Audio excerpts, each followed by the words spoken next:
Bonjour à tous et bienvenue. Démarrant par l'actualité en Côte d'Ivoire, le programme social du gouvernement contribue au développement économique et social dans la région de Lamé. 530 jeunes d'Adzopé, d'Agou, d'Aféry, d'Akoupé, d'Alépé et de Yakassé à Tobrou ont reçu cette semaine un appui financier de l'État ivoirien pour encourager les initiatives entrepreneuriales. Ces jeunes sont actifs dans les secteurs du commerce, de l'artisanat, de l'agriculture ou encore du transport. Ce sont au total plus de 238,5 millions de francs CFA qui ont été octroyés dans le cadre de l'opération Agir pour les jeunes. Le ministre d'État, secrétaire général de la présidence, Patrick Hachi, participait à la cérémonie de remise en sa qualité de président du Conseil régional de Lamé.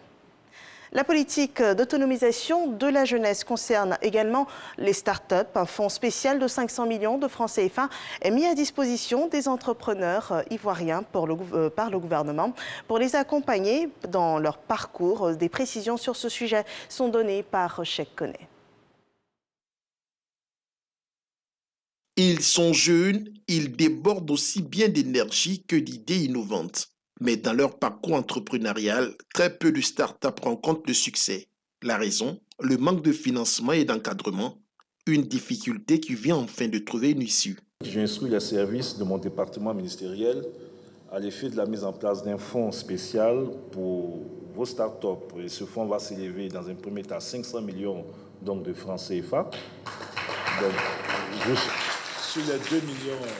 J'ai bien noté qu'il y a 2,3 millions d'euros que vous cherchez à mobiliser. Donc le département du ministère de la Jeunesse va mobiliser 750 000 euros comme fonds de départ. Justifiant cette dotation, Mamadou Touré a indiqué que le gouvernement est résolument engagé à faire éclore les champions nationaux. Une ambition qui cadre selon lui avec l'initiative Côte d'Ivoire Innovation 20, un collège de 20 startups technologiques réunis sous forme associative. Nous pouvons faire des choses en Côte d'Ivoire par des jeunes Ivoiriens et il faut commencer par ceux-là. Et de cette génération va naître plusieurs champions nationaux. Donc notre objectif avec le CI20 programme aujourd'hui, c'est de propulser 100 jeunes champions nationaux d'ici les prochaines 5 années. Invité spécial à cette rencontre, le ministre sénégalais en charge de l'entrepreneuriat des jeunes a partagé son expérience. Pour Papa Amadou Sarr, les startups de la zone communautaire doivent être accompagnées. Si vous regardez aujourd'hui, l'économie mondiale est dominée par les GAFA, Google, Amazon, Facebook, etc. Et aujourd'hui, la plupart de ces entreprises ont commencé petit, dans des garages, avec moins de 1 000 $. Et c'est ce que nous voulons, que le Sénégal et la Côte d'Ivoire, et l'UEMOA de façon globale, accompagnent les startups et les PME à devenir les futurs champions de l'Union. Les deux ministres ivoiriens et sénégalais ont annoncé une synergie d'action pour dynamiser l'écosystème des startups. Notons que plusieurs personnalités ont pris part à ce lancement, au nombre desquelles la secrétaire d'État, Miss Belmont Dogo. L'accompagnement du gouvernement s'étend au secteur du vivrier. 129 organisations de commerçants de 8 régions bénéficient d'un plan d'action du programme de soutien économique et social et humanitaire.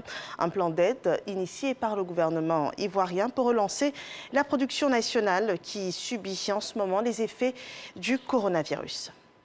La lutte contre la pandémie de coronavirus après le Sénégal, le Ghana et le 7e pays africain a entamé sa campagne de vaccination. Les premières doses de vaccins contre le coronavirus sont arrivées hier. 600 000 doses d'AstraZeneca en provenance d'Inde ont été livrées à Accra, la capitale. Ces premières injections, financées par le dispositif COVAX de l'OMS, seront administrées en priorité au personnel de santé en première ligne face au virus. Le pays enregistre plus de 80 000 cas de coronavirus et comptabilise à ce jour près de 600 morts sur une population de 29 millions d'habitants. Les suites de la présidentielle au Niger après la publication des résultats provisoires. On assiste à des échauffourées et des arrestations après des résultats provisoires annoncés mardi dernier. Dans la capitale sont observés par endroits des restes de pneus brûlés ou des pavés sur la chaussée, des stations-service vandalisées ou encore l'accès à Internet réduit. Hier soir à la télévision, le procureur de la République a affirmé que suite à ces troubles, plusieurs personnes ont été interpellées et que d'autres sont recherchées. Parmi les personnes personnes arrêtées à Niamey figure le général à la retraite Moumouni Boureima dit Tchanga, ancien chef d'état-major du président Mamadou Tandja. Il serait soupçonné d'être un meneur de ces troubles. Et puis en RDC, au moins 11 personnes ont été tuées en début de semaine à Kissima, dans le secteur de Rwenzori, le territoire de Beni. L'attaque a été attribuée aux combattants de la rébellion d'origine ougandaise ADF qui ont multiplié ces derniers jours des incursions dans cette zone ces dernières semaines. L'armée a décidé de renforcer sa présence dans la zone. La suite devient préoccupante. Une opération spéciale a été lancée par les forces armées de la RDC dans cette localité. L'armée veut s'attaquer non seulement à ces combattants de ADF, mais aussi aux milices locales appelées Maïmaï, qui se seraient illustrées dans des attaques contre les cibles militaires en particulier. C'est la fin de ce flash d'information. Un prochain point à 13h. Portez-vous bien.